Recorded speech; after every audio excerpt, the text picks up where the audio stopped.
Today, we're going to talk a little bit about you are not your thoughts.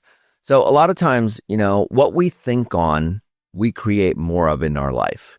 And if all we're thinking on is negative thoughts, or that I can't do this, or that I'm not going to be able to get ahead, that's just the kind of life that you're going to have. So what I challenge each and every one of you to do today is we want to start thinking about how we reprogram our mind. So the second that we have a thought, we got to say, thank you for sharing that thought. I don't believe in what you just said, but thank you for sharing. And I'm going to replace it with a new sort of thought.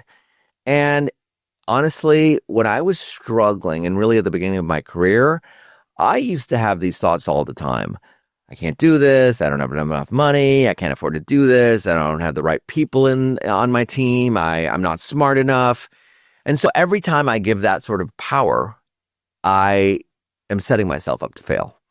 So what I challenge each and every one of you to do right now is to start some new habits. So the second you think a negative thing, start saying, thank you for sharing. And, you might be in a space where you truly actually believe that thought. You might believe you really can't do it, And so that is the dilemma sometimes because, maybe you don't have the skills to do it. But then it's about asking deeper questions on a daily basis. You want to figure out, okay, I'm not very good at that, but I know so-and-so that's good at that, or I know so-and-so that can connect me to a situation to really help me go next level. But you need to start shifting the way you think on a day-to-day basis, or you're going to just be stuck in the mud. And the whole point to this YouTube channel is to help you level up, to help you get to the next level. And getting to the next level is going to require you thinking differently. We actually have to start thinking differently if we want to have a different life. So today, one of your homework assignments is to just be more intentional. And every day, as you have a negative thought, take a step back and say, thank you for sharing, and I replace it with this new thought. Top of my career again, I was really struggling because I had all these negative thoughts over and over and over and over and over again. And I kind of had to have my coming to Jesus moment where I said, this doesn't serve me anymore. I can't, if I want to be this individual, I can't think like the individual that I am right now if I want to have this sort of life. So it's about really intentionally shifting. And the first couple of weeks of this process will, I'm not going to lie to you, it really could be challenging. And so, because they're deep ingrained things that you were told when you were a little kid, maybe. A lot of times it happens at the age 6 to 7 to 8 years old. You hear a comment about someone that said something to you that just really hurt your feelings. And you actually then, at the age of 6, made a decision that this is what's true. And so we have to learn how to shift and say, oh, okay, the 6-year-old is talking right now. I need to rise above the situation and realize that's a comment that was said when I was 6 and I made it mean this, and I'm not going to live that life anymore. I'm going to have to shift that thought. And in the beginning, it's a practice. I'm not going to lie to you. It's going to be, it might be challenging. Let me tell you something powerful. You are not your thoughts. And more importantly, you need to stop listening to those things in your head like that. Stay with me for the next 10 minutes, and I promise you this. You're going to leave with a little bit more clarity to finally stop letting those inner voices sabotage your success. Here's the truth. Your thoughts are not facts. They're often outdated programming, recycled emotions, and protection mechanisms that served you once, but they don't really serve you anymore. Today, we're going to talk a little bit about breaking down and listening to those thoughts in a way that is different. Because if you listen to those thoughts in the same way, it keeps you in the past, and that can really be dangerous. Now, this is what I do instead. And this is how you reclaim control of your inner narrative. And I'm not just talking about theory. I'm going to share some practical tools and client stories that might help you figure this out in real life. Your thoughts are not always true. Let's start here. Just because you think it doesn't mean it's true. Your brain produces around 60,000 to 80,000 thoughts a day. Now ask yourself, how many of those thoughts are intentional? How many of those thoughts are actually helpful? How many of those thoughts are actually positive? Most of us run on autopilot. Our brain's default mode is a network of recycling thoughts from yesterday, last week, and even our childhood. Let me give an example. I had a client, let's call her Laura. She kept saying, I don't think I'm cut out to be a leader. When I asked her why, her answer wasn't based on facts. It was a memory of what she had when she was 9 years old. And her teacher said to her that she talked too much. And that one sentence has still been driving the car for her. And that's the danger of listening to her thoughts.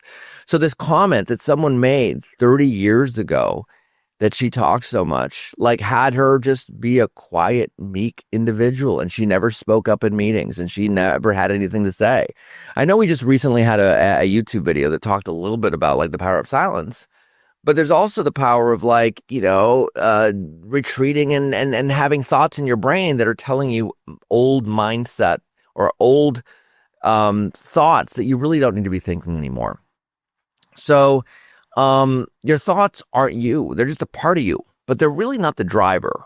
So you got to think on like, how do you shift those thoughts in a more constructive, powerful way?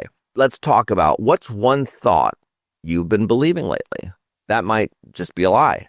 So let's pause here for a second and ask ourselves, what one thought have you been believing that might not even be true and it's really a lie? Drop it in the comments below, or better yet, write it down on paper and ask yourself, who gave me that thought? Why am I still carrying it around? That kind of mental decluttering is where the real transformation starts. So it's important to take kind of step back and figure out like, what are all those thoughts that you're having on a day-to-day basis? And what new thoughts do you need to program into your mind? And are those thoughts useful or not useful? So let's talk about the 3-step thought detox. This is a process I use with my coaching clients called the thought detox. So number 1, notice, don't judge it. Just notice the thought. Oh, I'm thinking this, like I'm thinking I'm going to fail, but don't argue with it. Just name it. Number 2, challenge ask. So this is when you actually ask yourself something like, is this thought useful? Is it based in fear or reality, or is it fact? So which is it? Or number 3, replace swap it with a neutral or empowering thought. Not fake positivity, but real power. Instead of I'll fail, say something like I'm willing to learn. Instead of no one likes me, I'm working on meaningful connections. You don't have to fight every thought, but you do need to stop feeding the ones that actually shrink you as a person. One of my clients, and for anonymity reasons we'll call him Marcus, was stuck for years. He wanted to launch a business, but kept saying, I don't think I'm smart enough. I don't think I can do this. I don't have enough money to do this. But when we unpacked it, it was really his father's voice. So I had to have him write through like an internal script to shift that and say, I'm capable of learning, but I don't know how to do this. And really within 12 months, he replaced his income. Why is that? Well, it's because he stopped listening to the thoughts that went through his head that were really negative on a daily basis. Let me tell you, your thoughts will talk you out of everything great if you let them. So here's your real takeaway for today. Stop listening to those thoughts that are negative. Start listening to your vision. Start listening to your values. Start listening to the future that you're building. Thoughts are loud, but the purpose should be louder. So let that guide you on a weekly basis. If this video hit home, please give it a like. Please subscribe for more content so that you can master your mindset and build a life that really aligns with your purpose. Please drop a comment below and put in like, what's one thought that you're letting go of today? And if you're ready to go deeper, let's connect. I coach people like you going through these inner roadblocks every day because the next version of your life is waiting. But if you stick with this and you keep coming back to information like our YouTube channel, where we're just really trying to level up your thinking and helping you ask deeper questions, I really think, I don't even think, I know it's going to make a difference if you really apply these things. So take whatever you heard today, and even if you take 1 or 2 little nuggets from what I shared today and really implement it to your life, that's the challenge for this week.